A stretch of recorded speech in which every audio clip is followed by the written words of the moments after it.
Estamos recebendo no programa Alessandro Viana Vieira de Paula, com quem vamos conversar sobre Evangelho, Guia de Iluminação Espiritual.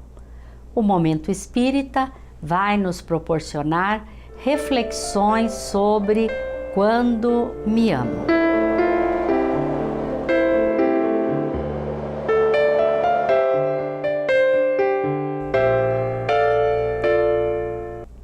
Todos os espíritos que se encontram na Terra, encarnados e desencarnados, estão em evolução. Para as conquistas de ordem moral que precisam alcançar, necessitam de orientação. Esta orientação, sem dúvida, é o Evangelho de Jesus.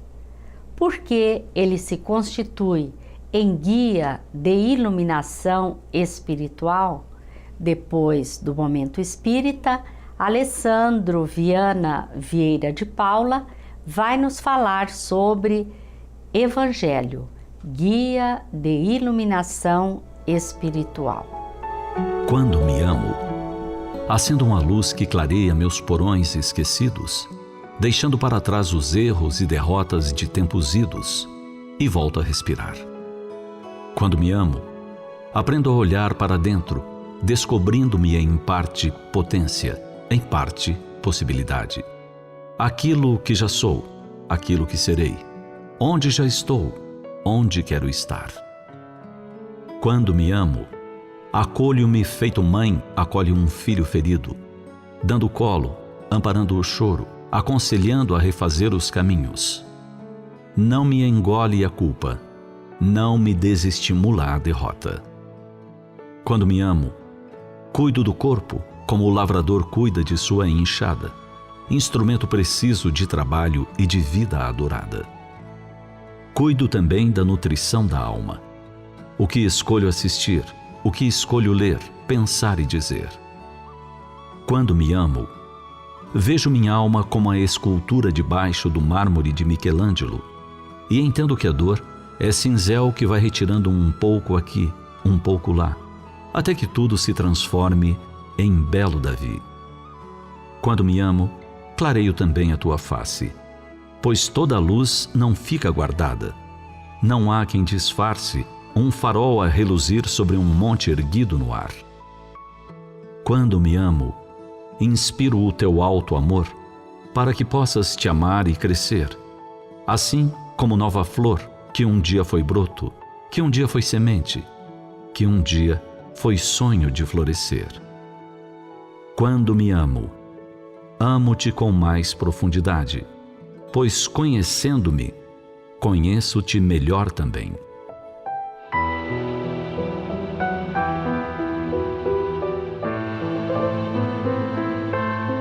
A proposta de Jesus em torno do amor é das mais belas psicoterapias que existe. Amar a Deus sobre todas as coisas e ao próximo como a si mesmo, numa trilogia harmônica. Como ainda temos dificuldade em conceber o absoluto, para nos adequarmos à proposição crística, invertemos a ordem do mandamento, amando-nos de início a fim de desenvolver as aptidões que dormem em latência e acumularmos valores iluminativos ao longo dos dias. Assim, nosso grande caminho de amor precisa começar com o auto-amor, pois sem auto-amar-se, o homem não consegue amar ao seu próximo e tampouco amar o Criador. Começamos a jornada dentro de nós, pois auto-amor pede autoconhecimento, pede mergulho profundo para dentro de nós. O autoconhecimento é o meio prático mais eficaz que temos para melhorar nesta vida e resistir à atração do mal. E quem trabalha por sua melhora está se auto-amando. Cada movimento que fazemos no sentido de desenvolver nossas aptidões e de acumular valores que nos façam pessoas melhores é auto-amor. Naturalmente, esse amor a nós mesmos nos conduzirá ao nosso próximo. Primeiro, porque o auto-amor só se constrói e se vitaliza no encontro. Segundo, Porque quando temos uma cota de amor mais madura, mais consciente, conseguimos amar o outro melhor.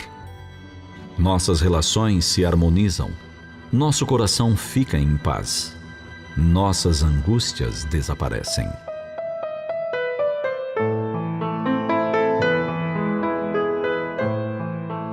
Que possamos nos proporcionar mais momentos de autoencontro, com o objetivo de aprimorar nosso auto-amor, que é a chave de todo o nosso desenvolvimento no universo.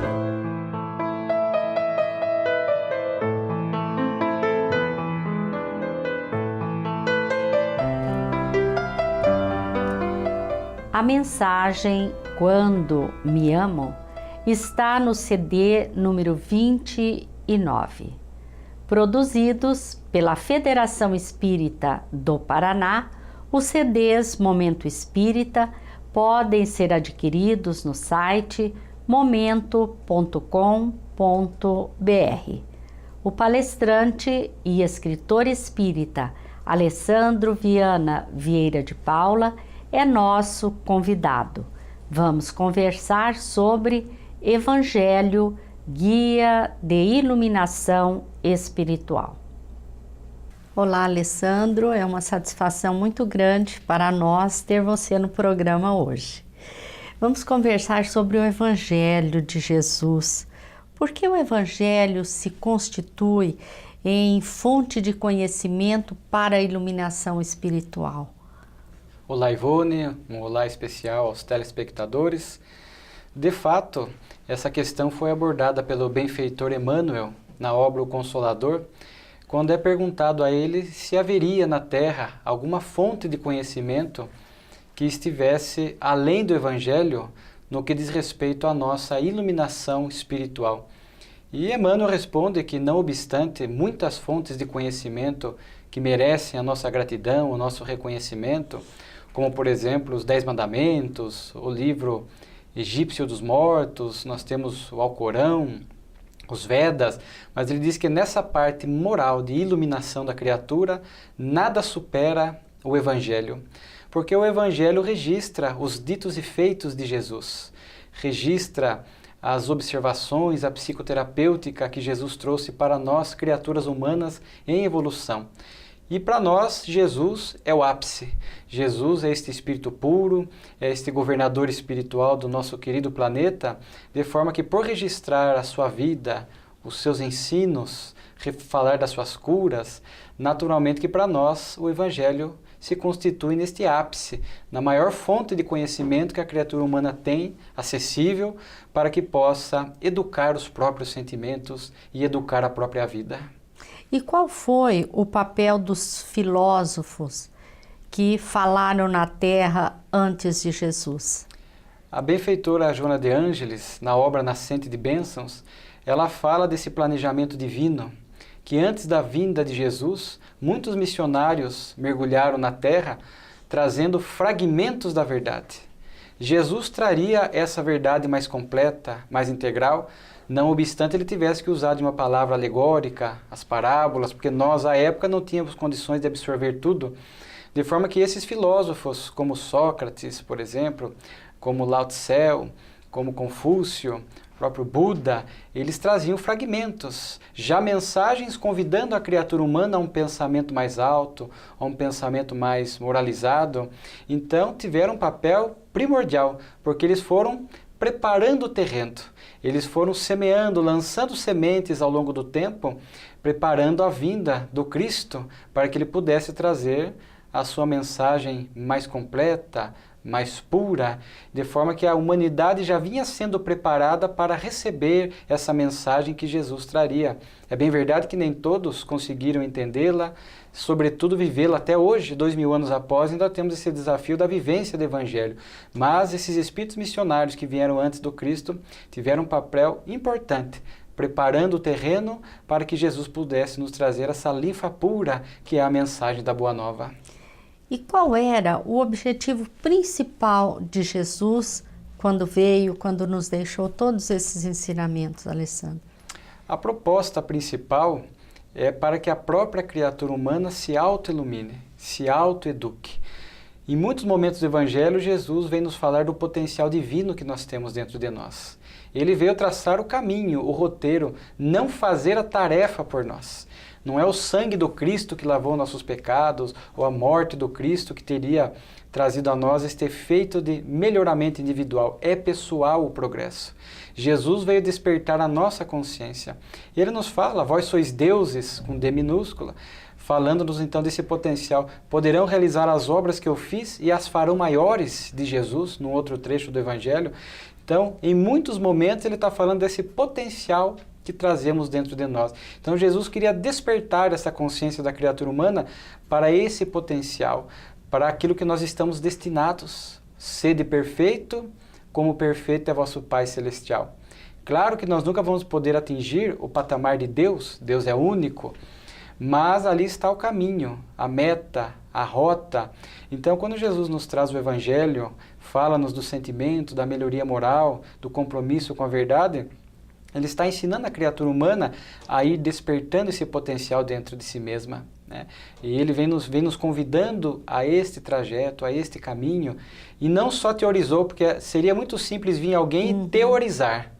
Jesus teorizou e viveu como ninguém a mensagem de amor. Então ele deixou a teoria e deixou a prática para que a gente possa se autoeducar. Vós, né, ele fala, eu sou a luz do mundo, mas ele também fala para que brilhasse a nossa luz. Então em vários momentos ele está falando dessa luz divina, desse potencial, para que a gente possa tomar consciência e possamos então modificar a vida e ir nos autoeducando para a proposta do amor.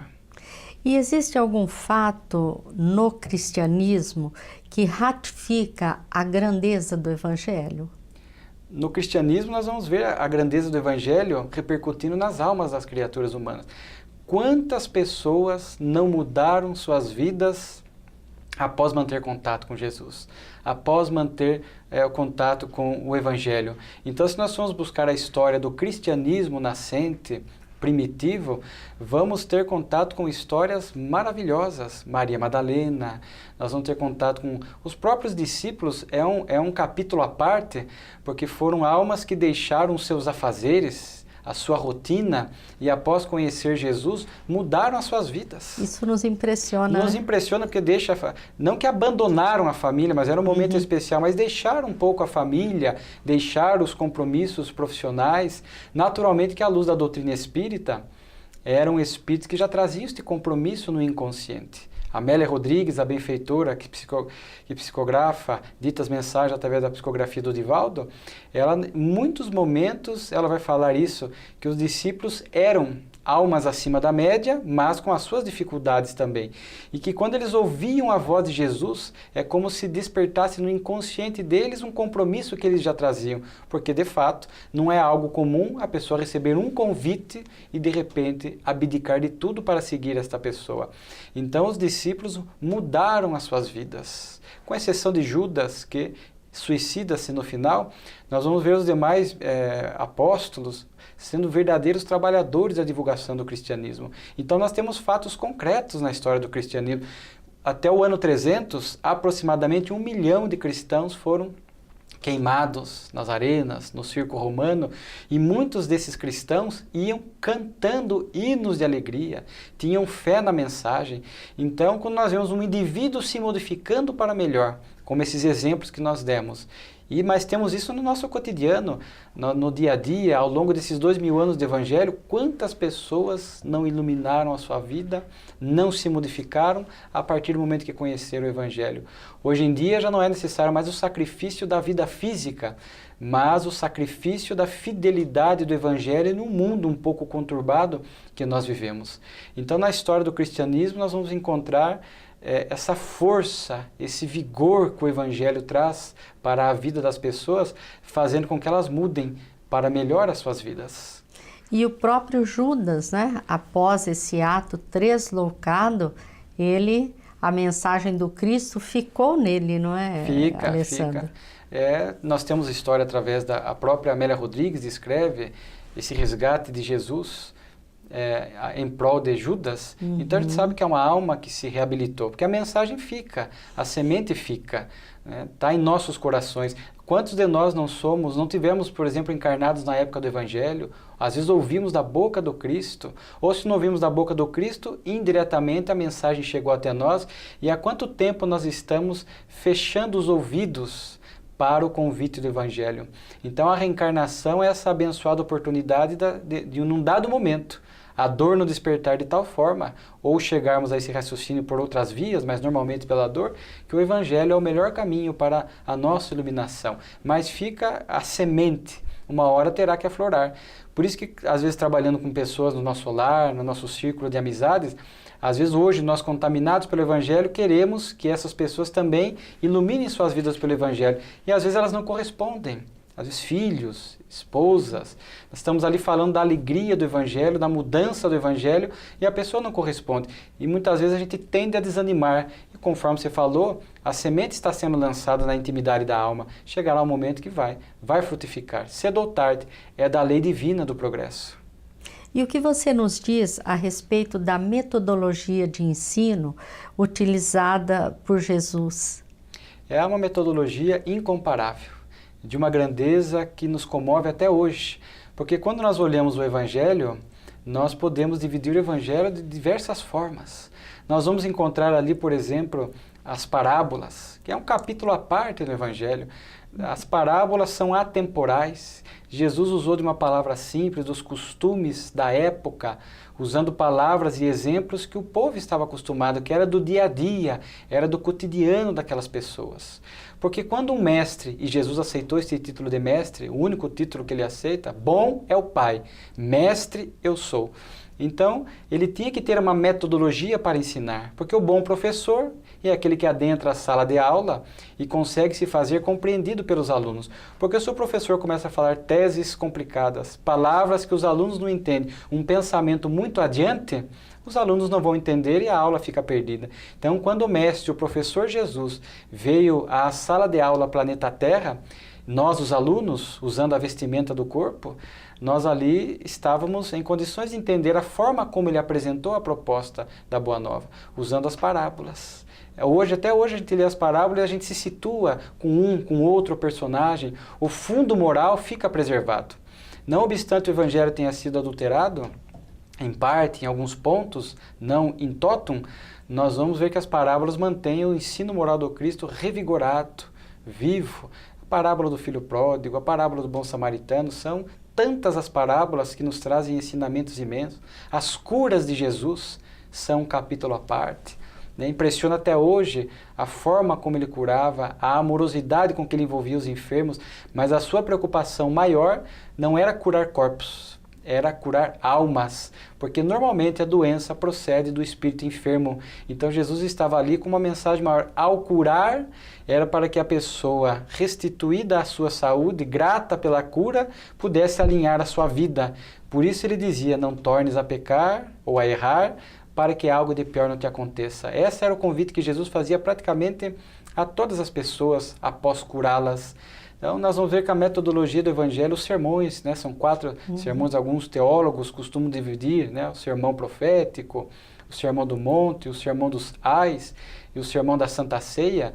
Então, cada sermão tem, o sermão do monte, os Espíritos dizem, é como se fosse o ápice do Evangelho, o roteiro para a nossa iluminação, para a nossa felicidade. Os dos ais é uma advertência que ele faz aos escribas e aos sacerdotes, aos fariseus, mas uma advertência que se aplica a nós também. Ele fala sepulcros caiados. Quantos de nós, às vezes, temos uma aparência de espírito superior, uma aparência de uma boa pessoa, mas por dentro ainda trazemos pensamentos e aspirações doentias, que não se ajustam mais à proposta do Evangelho. O sermão profético, falando da transição planetária, desse período que vivemos. O último momento com os discípulos da Santa Ceia, é um discurso longo, vale a pena a leitura na íntegra do sermão de Jesus na Santa Ceia. Sobretudo quando ele fala, reconhecerão meus discípulos por muito se amarem, ali ele deixa a marca, o sabor do cristão, que é o amor. Então a pedagogia, a metodologia do Evangelho é algo que realmente atinge os nossos corações e se torna num convite que nós podemos entender. Basta a boa vontade para que possamos viver essa mensagem no nosso dia a dia. E nesse roteiro de iluminação que é o Evangelho, o que é imprescindível para a nossa iluminação espiritual? É imprescindível a nossa adesão, a nossa vontade, porque, conforme diz Allan Kardec, quando ele vai escrever o Evangelho segundo o Espiritismo, ele opta pelo ensino moral de Jesus. Então, a essência moral de Jesus é inquestionável. Nós temos pontos dogmáticos que às vezes poderão trazer discussões, às vezes discussões até secundárias, mas quando se fala o que Jesus veio moralmente nos ensinar, isso é inquestionável. É a mudança moral, é o amor, é o bem, é a virtude. Agora o que falta para nós é justamente boa vontade. Há algumas mensagens nas obras da codificação, no Livro dos Espíritos, no Evangelho, em alguns momentos os benfeitores vão falar da nossa pouca vontade, da fraqueza de vontade. Então, quando a gente ouve o Evangelho, alguns se sentem incapacitados de vivê-lo, se sentem ainda muito aquém, e nós sabemos, por isso falamos no início desse potencial divino, Jesus estava convidando a criatura humana a auto-iluminar-se. Então basta a boa vontade, basta disciplina, resignação, seriedade nos compromissos espirituais, para que a gente possa, claro, passo e passo. A evolução não dá por saltos, nós não vamos de uma para outra hora nos tornarmos uma alma elevada, pura, o caminho é longo, a reencarnação permite que isso se concretize, mas que a gente possa ir trazendo o Evangelho para o nosso dia. O que me falta? Que defeito eu preciso extirpar que está mais me felicitando no momento? Que virtude eu preciso reforçar? Como faço para agir como o melhor cristão?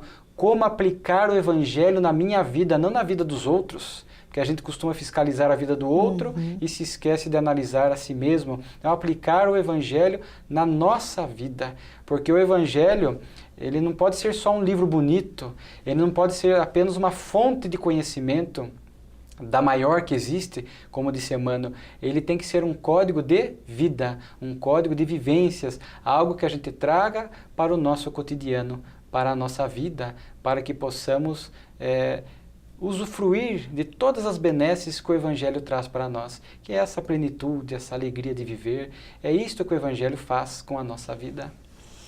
Diante da grandeza e completude dos ensinamentos que o Evangelho nos deixou, qual a utilidade do Espiritismo? Essa é uma pergunta tão pertinente que Kardec fez aos benfeitores que traziam a veneranda doutrina à Terra. É a questão 627 do Livro dos Espíritos, onde Kardec pergunta justamente isto. E os benfeitores respondem que, naturalmente, que Jesus trouxe a verdade, mas usou de alegorias, usou de parábolas. Os discípulos perguntam, mestre, por que nos fala por parábolas? Porque eu não posso vos dizer tudo, eu tenho que dosar. Um espírito superior dosa o que fala, e Jesus teve que dosar a forma como expunha. E aí os espíritos dizem que chegou um momento em que essa verdade tinha que ficar mais inteligível, mais acessível. Então chegou um momento do pensamento humano que nós já tínhamos condições de se aprofundar mais. O Espiritismo não traz nada de novo. Os pontos principais da doutrina estão na história da humanidade, estão no Evangelho também. Então a doutrina espírita coube aprofundar, tornar mais acessível, como diz ali a questão 627, para que ninguém mais possa pretextar ignorância. Então o Espiritismo veio usar dessa linguagem mais clara, mais objetiva. Os Espíritos têm nos trazido informações pertinentes sobre o mundo espiritual, sobre a reencarnação, sobre a mediunidade, explorando melhor esses pontos para que nós possamos melhor compreender e, repito, jamais pretextar ignorância. Então essa é a função da veneranda doutrina, iluminar consciências, reviver o Evangelho, utilizar de uma linguagem mais clara, conforme hoje o tempo já nos permite. Esse é o papel do Espiritismo, trazer as leis divinas mais acessíveis para que, melhor entendendo a vida, nós possamos viver o Evangelho. Alessandro, nós agradecemos a sua participação, desejamos tê-lo muito em breve conosco. Eu que agradeço. Queremos agradecer a todos vocês que estiveram juntos conosco, esperamos estar juntos no próximo programa e muita paz a todos.